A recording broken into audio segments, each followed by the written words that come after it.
Yo, what's up mga tol? Napakarami ng mahuhusay na komedyanteng battle MC ngayon sa Flip Top. Tulad na lang nila Jonas, K-Ram, EJ Power at marami pang ibang battle MC. Patuloy ngang tumataas ang kalidad ng sulatan sa rap battle. Yung tipong maski mga jokes na linya ay kinakailangan na quality ang pagkakabuo. Saludo sa mga komedyanteng battle MC sa henerasyon na to. Pero hindi sila ang nakapaloob sa video na to dahil ang pag-uusapan natin ngayon ay ang mga OG joker ng Flip Top. Huwag na natin patagalin pa. Una sa ating listahan, ang MC na kasing pogi ni Abra. Walang iba kundi si Andy G. Isa to sa nagpauso ng pogi line sa Flip Top. Sobrang nakaka-entertain kapag si Andy G na yung nakasampa sa entablado. Kapag sinabing ang prime Andy G ay paniguradong malakas yung karisma sa crowd. At ang kapal mong sabihin na pangit ako ha? Pangit daw ako. Ang bobo mo!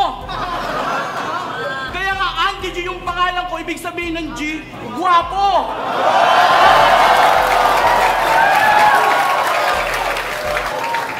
At yung pagiging guwapo ko tol, wag mong ginagawang topic. Hindi mo alam kung gaano ka-toxic. Pagbaba ko ng stage, yung mga chick nagpapanik, sunod-sunod yung nagpapapik, may nagnanakaw pa ng halik.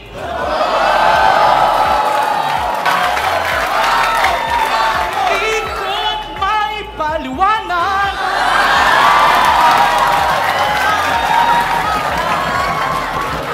Mga babae, ako palagi ang hinahanap.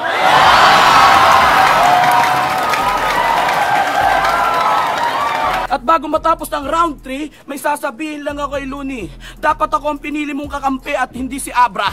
Para nasagot ko na agad si Smaglas kung sino talaga ang pinakamagandang lalaki sa aming dalawa.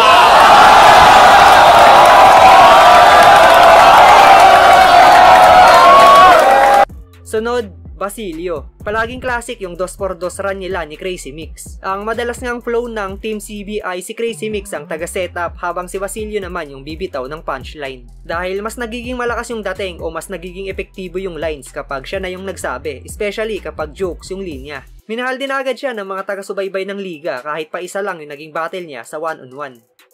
May bala ka pang ituro sa amin ang tamang landas? Natatanda mo pa ba yung una mong luwas? Diba sumakay ka ng bus? 2 pintuan na yung bukas, sa bintana ka pa lumabas. Oh, napansin niyo yung tira nila? Puro baboy at matanda na naman. Nakakasawa na. Pag binaboy kita, magtatanda ka. Huwag ka na. Pati kami yayabangan mo pa. Ako kahit paano ang standing ko sa solo, 1-1. Eh, ikaw, anong standing mo sa solo? Wawan. Anong wawan? Walang panalo, maski 1.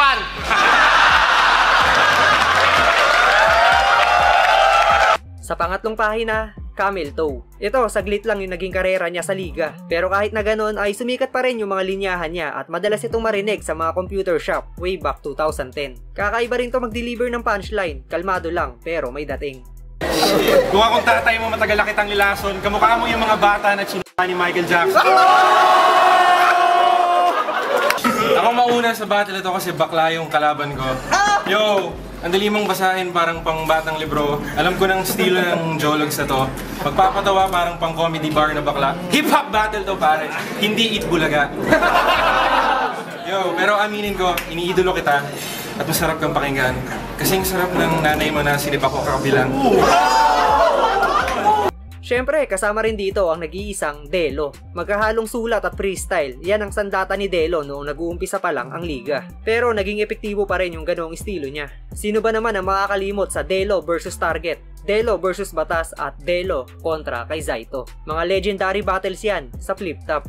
At anong sinasabi mong Belo, baka kalayan? Tingnan mo yung mukha mo, sambagawayan!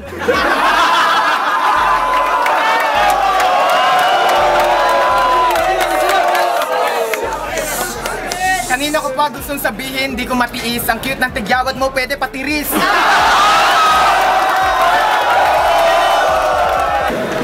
Nagpunta ako sa Indang 13. Yung mga halaman malalago. Sa kakaisip ko sa mukha mo, lumabas yung kakambal mo. Sabi niya, Tok!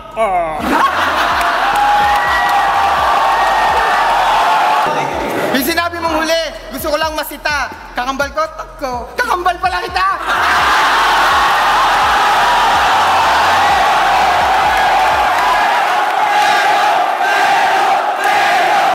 Para sa pang-5 at pang-6 na pwesto, ang solidong tandem ni One Lazy at Harlem. Eto, malupit din bumitaw ng jokes ang bawat isa sa kanila. Pero mas pangdiinan kapag sabay na silang nakipagdigma sa entablado. Kaya nilang gawing classic yung battle gamit yung kulit nila pareho. Bukod nga sa Team LA at Team SS, ang tandem ng Schizophrenia ay crowd favorite din na magkampiyon noon sa pinakaunang 2x2. Kasi sobrang makakalimutin mo, kala ng nanay mo sintu-sintu ka nung sinilang kasi high school mo na nakabisado yung lupang hinira.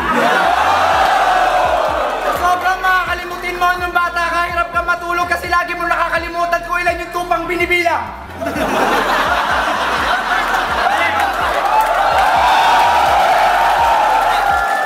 Sa totoo lang, sa lahat ng tropang nakilala ko, Mel Christ, ikaw ang pinakamabait. Kahit anong itanong mo sa akin, lagi sagot mo, oo. Tapos kung mag-rap ka sa battle, galit-galitan, tarantado, hindi mo ako maluloko. Pero ikaw, kaya namin lokohin. Natatandaan mo yung unang beses na pinasmoke kita? 2 puffs, sabi niya, high na daw. Ulul! Paano ka tatamaan doon yung pinasmoke ko sa'yo? Tain ng kalabaw! Pasok din sa ating listahan ang binatilyong Apex. Agarang nagpakilala si Apex sa liga gamit yung mga classic niyang pang-asar sa kalaban. Isa sa mga binadibag ni Apex noong Totoy days niya ay si Snatch na buong gabi siya tinawag na pare ko. Pare, pares tayong taga Valenzuela. Sana'y kayo natutuwa. Kasi pare, mamaya para ka nagluluksa. Ako pa yung binangga. Tikman mo paano pare, kung paano ako maging walang ya.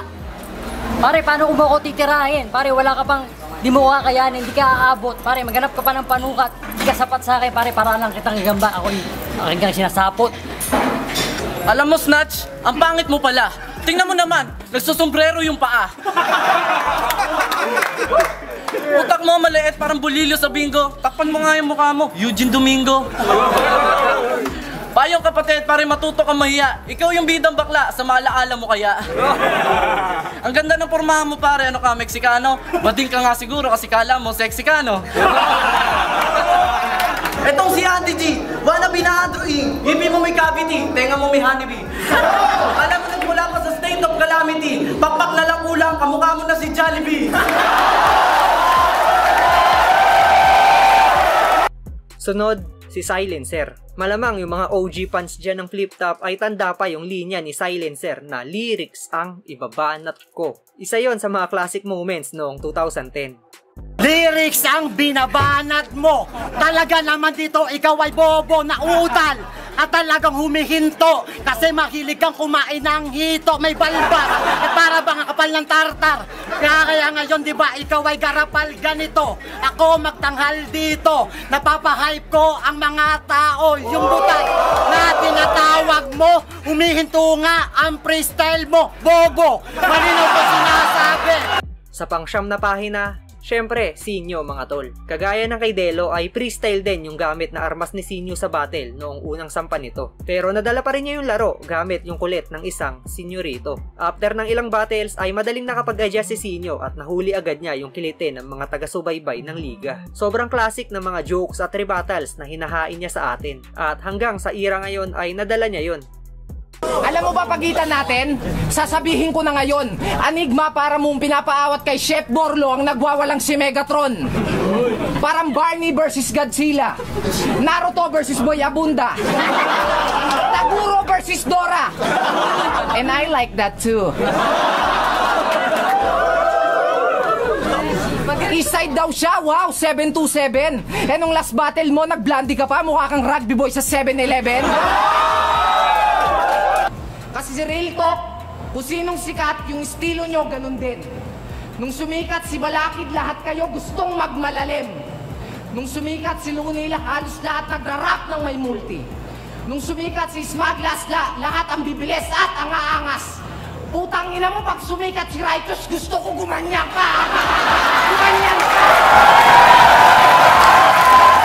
At ang huli sa ating listahan, syempre walang iba kundi si Zaito. Sino ba naman ang makakalimot sa ginulping kalabaw ni Zaito? Natalo man siya kay Looney noong unang laban niya ay nagawa pa rin naman niya yung parte niya para maging classic yung battle. Tapos grabe pa yung bawi ng isang Zaito noong makalaban niya si Silencer at si Abra. Doon na lumitaw yung lakas ng karisma ni Zaito. At sabi nga ni Boss Enigma, diba, buhay na alamat ang nag-iisang Zaito. Sa umaga, Abra. sa gabi abri. Sa umaga pogi, sa gabi malandi. Parang kailan lang, Abra. Ang bilis ng panahon. Dalaga ka na.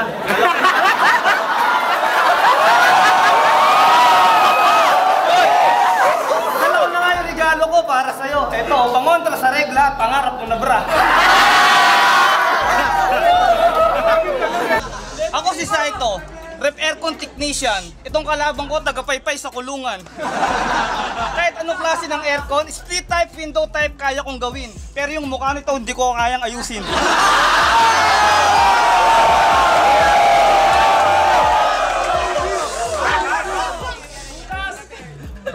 Kailangan kita. Ako'y may imbento. Sasakyang panlubak, gagawin kong gulong yung mukha mo.